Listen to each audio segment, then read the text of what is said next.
एक समय की बात है। एक गांव था जिसका नाम था डमरूपुर। उस गांव में एक भूतिया घर था।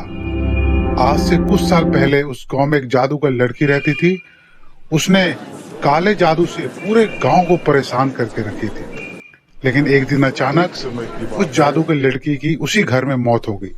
तब से गांव वाले डर से उस घर के आसपास नहीं जाते थे। गांव वालों का मानना था कि उस घर में उस जादूगर लड़की की आत्मा रहती है और अब वो चुड़ैल का रूप ले चुकी है, क्योंकि अक्सर अंधेरी रातों में उस घर से कुछ भयानक आवाजें आती रहती थी।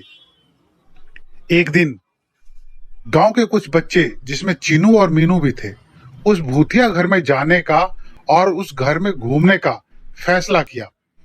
बच्चे जब घर के सामने गए तो देखा सिर्फ खिड़की खुली हुई थी। तब चीनू ने बोला, चलो दोस्तों, आज हम देखते हैं कि कौन सी चुड़ैल इस घर में है।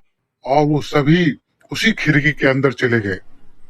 वे अंधेरे घर में अंदर घूम रहे थे। अचानक खिड़की का बंद हो गया दरवाजा और सारे बच्चे डर गए। और अचानक से वो लड़की जो चुड़ैल बन चुकी थी सामने बच्चों के आगे और जोर जोर से हंसने लगी और कहा कि अब तुम मेरी सब कैद में हो और मैं किसी को जिंदा नहीं छोड़ूंगी, क्योंकि बहुत दिनों से मैंने किसी का खून नहीं पिया है। आज मैं तुम सभी को मार के तुम्हारा खून पी लूंगी।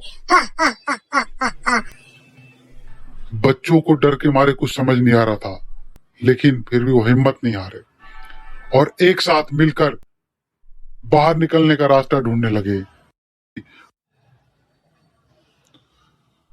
तभी चीनू के दिमाग में एक बात आया कि उनकी मम्मी ने एक दिन कहा था कि उस घर में एक ऐसी जादुई किताब है जिससे वो चुड़ैल को हमेशा के लिए मुक्ति दे सकती है। और चीनू ने हिम्मत दिखाया और ढूंढते ढूंढते उस पुरानी किताब, जो एक जादुई किताब था, उसे ढूंढ लिया। और उस किताब में एक जादुई मंत्र लिखा था जिसका उच्चारण करने से वो चुड़ैल घर से दूर भाग सकती थी। तभी चीनू ने उस मंत्र को पढ़ना शुरू किया। ओम भूतम भागम फिर कभी ना आगम, ओम भूतम भागम फिर कभी ना आगम। और तभी अचानक से एक रोशनी घर के अंदर आई, उस चुड़ैल को साथ ले गई। चुड़ैल के घर बाहर जाते ही घर के सारे दरवाजे और खिड़कियां अपने आप खुल गई।